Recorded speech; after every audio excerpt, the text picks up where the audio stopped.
Welcome বন্ধুরা, everyday এলিগেন্সের তরফ থেকে সকলকে জানাই আন্তরিক শুভেচ্ছা এবং এই চ্যানেলে সাদর আমন্ত্রণ।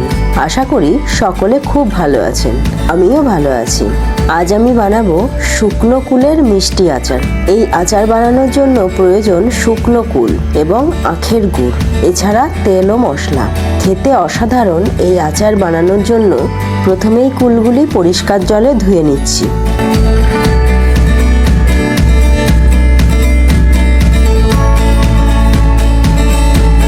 এবার কড়াইয়ে জল গরম বসিয়ে ধোয়া শুকনো কুলগুলি দিয়ে দিলাম। এটাকে এবার কিছুক্ষণ ঢাকা দিয়ে ফুটিয়ে নেব।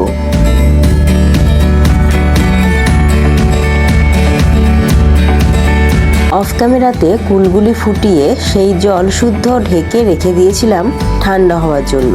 পুরোপুরি ঠান্ডা হলে কুলগুলি জল থেকে একটা পাত্রে তুলে নিচ্ছি।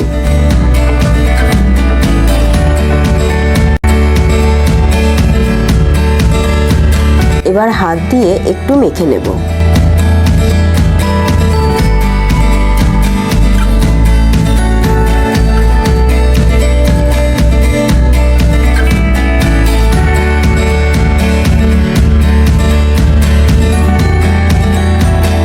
এগুলি মেখে নিয়ে এদিকে মশলাগুলোও রেডি করে নিয়েছি।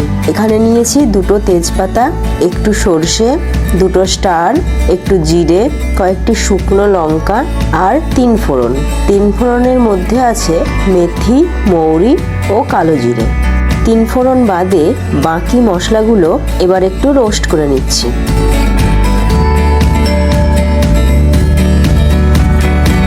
রোস্ট করে মিক্সি জারে ঢেলে নিয়েছি। এটা ঠান্ডা হোক, ততক্ষণ কড়াইয়ে নিয়ে নিলাম খানিকটা সর্ষের তেল। তেলের মধ্যে দিয়ে দিলাম 3 ফোড়ন ও শুকনো লঙ্কা। ফোড়নগুলি একটু ভেজে নিয়ে মেখে রাখা কুলগুলি দিয়ে দিলাম।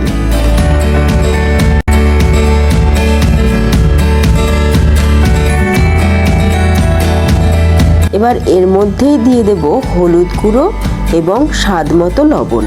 এবার এটাকে রান্না করব নেড়েচেড়ে।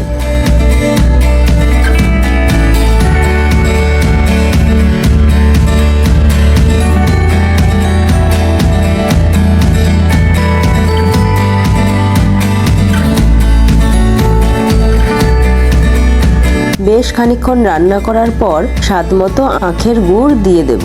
গুড়ের পরিমাণটা আমি মেপে দিইনি, আন্দাজ মতো দিয়েছি। দুটো বিষয় মাথায় রেখে গুড়ের পরিমাণটা নির্ধারণ করতে হবে।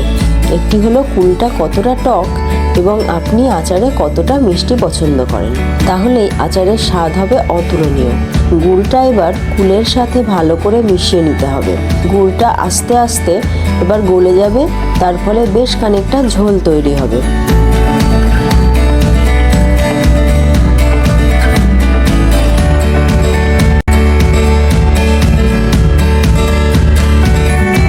এটা রান্না হোক। এদিকে রোস্ট করে রাখা মশলাগুলো ঠান্ডা হয়ে গিয়েছে এতক্ষণে। সেগুলি গুঁড়ো করে নিয়েছি। একটু দানা দানা করেই গুঁড়ো করেছি, খুব মিহি বানাইনি।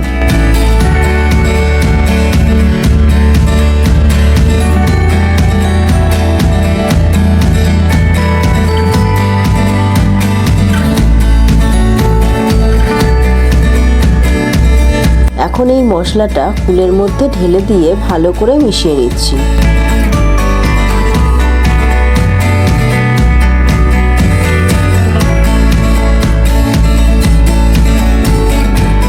আরও একটু এটাকে রান্না করব।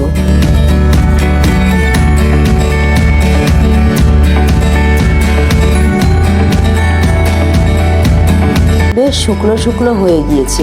এবার এটাকে নামিয়ে নিয়ে ঠান্ডা হওয়ার জন্য ছেড়ে দেব।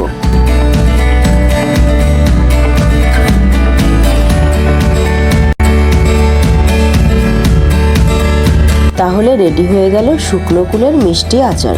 এই আচারটি ভাত, রুটি, পরোটা, লুচি যে কোনো কিছুর সাথে বা শুধু শুধু যেভাবেই খাওয়া হোক না কেন খুব সুন্দর লাগে খেতে। কেমন লাগলো রেসিপিটি জানাতে ভুলবেন না যেন। কুল শুকিয়ে রাখলে যেহেতু সারা বছর সংরক্ষণ করা যায়, তাই এই আচারটিও বানানো যায় বছরের যে কোনো সময়। আর আচারটিও রেগুলার রোদে দিলে 1 বছর পর্যন্ত সংরক্ষণ করা যায়। তবে বর্ষাকালে এটা ফ্রিজে রেখেও সংরক্ষণ করা যেতে পারে। তাহলে বন্ধুরা, আজ এখানেই বিদায় নিচ্ছি। আবার ফিরে আসবো আগামী পরশু নতুন একটা ভিডিও নিয়ে।